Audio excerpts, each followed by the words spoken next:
बिस्मिल्लाहिर्रहमानिर्रहीम, अस्सलाम वालेकुम। कॉलम शामिल फारूकी के। आइए आज इनका एक कॉलम सुनते हैं। फिर शैतान मेरी पीठ पर आ गया। ये कॉलम 12 जून 2000 को शाया हुआ था। आइए सुनते हैं। गुज़िश्ता तकरीबन 2 हफ्तों से मेरी निजी मसरूफियात कुछ ऐसी रहीं कि मैं कोई कॉलम न लिख सका। मसरूफियात भी क्या थी, कुछ शैतानी वसवसे थे जिनका मैं शिकार हो गया था। लिहाजा आज मैंने लाहौल वला कुव्वत कहकर शैतान को भगाया और बिस्मिल्लाह कहकर लिखने बैठा तो सबसे पहले क्रिकेट की याद आई, जिसका एशिया कप जीत कर पाकिस्तान अभी अभी फारिग हुआ है। पिछले दिनों क्रिकेट के बड़े बड़े खिलाड़ियों पर सट्टे और करप्शन के इल्जाम लगाए गए। इनमें कोई भी मुस्तस्ना न था, न हिंदू, न मुसलमान, न ईसाई और न शायद बुद्ध। बाज़ मुल्कों में तहकीकात भी हुई और बादत खराबी बिस्यार। इनमें से बाज़ तहकीकाती कमेटियों या शायद एक ही कमेटी की कुछ रिपोर्टें भी मंजर आम पर आ गईं। कुछ लोगों पर जुर्माने भी हुए और बाज़ ने अदायगी भी कर दी, लेकिन उनमें से किसी ने भी अपने कसूर का एतराफ़ नहीं किया, बल्कि बाज़ तो अब तक झूठ झूठ के नारे भी बुलंद कर रहे हैं, एक दूसरे को आंखें भी दिखा रहे हैं। खुदा जाने ऐसे लोगों में आंखें उठाने की जरूरत कहाँ से आ जाती है। बहरहाल इन तमाम नामों में सबसे अजीब नाम हेंसी क्रोने का था। जनूबी अफ्रीका की क्रिकेट टीम का कप्तान और एक गैर मामूली सलाहियतों का खिलाड़ी, जिसके आला किरदार के मुतरिफ दोस्त दुश्मन सभी थे। पिछले दिनों हिंदुस्तान में क्रिकेट खेल कर वापस आया तो चंद ही दिनों बाद हिंदुस्तानी पुलिस ने सट्टेबाजी का इल्जाम लगाया। क्रोनाई का फौरी रद्दअमल इनकार का था, जिसकी तायीद न सिर्फ जनूबी अफ्रीका के बोर्ड ने की, बल्कि क्रोनाई की पाकबाज शख्सियत के पेश नज़र दुनिया के तकरीबन तमाम गैर जानिबदार मुल्कों और लोगों ने भी की। क्रोनाई और बेईमानी नामुमकिन। लेकिन आखिरकार क्रोनाई ने खुद ही एक दिन धमाका कर दिया। उसने रात को अपने पादरी को फ़ोन करके बताया कि उसके खिलाफ लगाया गया इल्ज़ाम वाक़याती नौइयत से किसी हद तक और फ़नी यानी टेक्निकल लिहाज से बड़ी हद तक सदाकत पर मबनी है, और ये कि उसका ज़मीर अब उसे इस बात की याद नहीं दे रहा है कि वो अपने जुर्म के अख़फ़ा पर मज़ीद कायम रहे। इस तरह सारी बात ही बदल गई। ये हर शख्स के साथ चिपके हुए इनके ज़मीर साहब भी क्या खूब चीज़ है।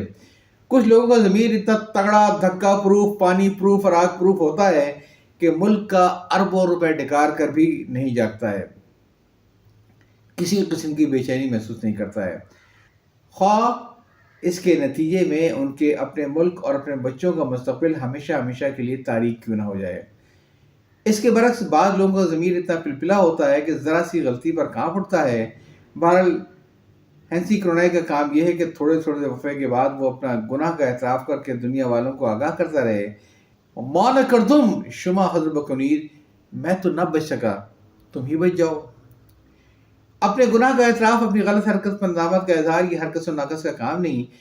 हकीकत ये है कि ये उन्हीं के काम हैं जिनके हौसले बहुत ज़्यादा होते हैं, और उन्हीं ज़्यादा हौसले वालों में अमेरिका का वो पायलट भी था जिसने अपने कारपरदादाना सियासत बशमूल क़स्र सदारत के हुक्म की तामील में हिरोशिमा और नागासाकी के शहरों पर अपने एटमी बम गिराकर हज़ारों लाखों हंसते खेलते हर उम्र के मर्दों और औरतों को चश्मे ज़दन में फना के घाट उतार दिया, या हमेशा हमेशा के लिए अपाहज कर दिया, बल्कि नस्लों की नस्लें अपाहज पैदा करने का बंदोबस्त कर दिया। जिंदाबाद अमेरिका। मज़कूरा पायलट अपने गुनाह की तलाफ़ी तो नहीं कर सकता था, लेकिन उसका एतराफ़ करके उसने अपने ज़मीर को किसी हद तक मुतमईन करने के अलावा अपने मुल्क के कारप्रदान को आईना ज़रूर दिखा सकता था।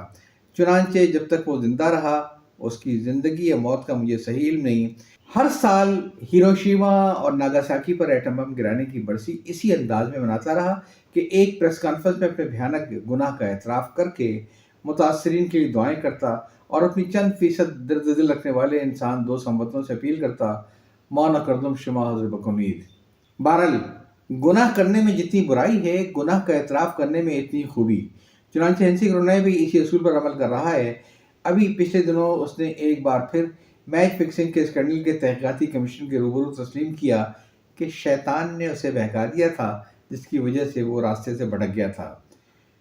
इस बेचारे शैतान का भी ये मामला बड़ा अजीब है। इसके साथ आम सलूक हम सब का यही है कि कार बद वो खुद करे, लानत पड़े शैतान पर। इस मौके पर मुझे एक लतीफ़ा याद आ गया। इंग्लिस्तान का एक कैथोलिक ईसाई शराब का बड़ा रसिया था। हर वक्त नशे में धुत रहता था, लेकिन इतवार के इतवार गिरजा जाकर अपने अकीदे के मुताबिक पादरी के सामने एतराफ़ गुनाह यानी कन्फेशन ज़रूर करता था, जिसमें ज़ाहिर है सबसे बड़ा गुनाह शराब नोशी का होता था। वो मुतरफ़ गुनाह हर हफ्ते एतराफ़ गुनाह करने के बाद आइंदा शराब न पीने का अहद भी करता था, लेकिन अगले हफ्ते फिर वही इतराफ़, वही नया वादा, वही वादा शिकनी, और बड़ी सादगी के साथ गर्दन झुका कर ये कह देता था कि फादर मैं क्या करता, शैतान ने बहका दिया था। आखिरकार एक रोज़ पादरी ने उससे कहा कि मैं तुम्हें एक दुआ बताता हूँ जिसको पढ़ने के बाद तुम हमेशा के लिए शराब नोशी से बच जाओगे।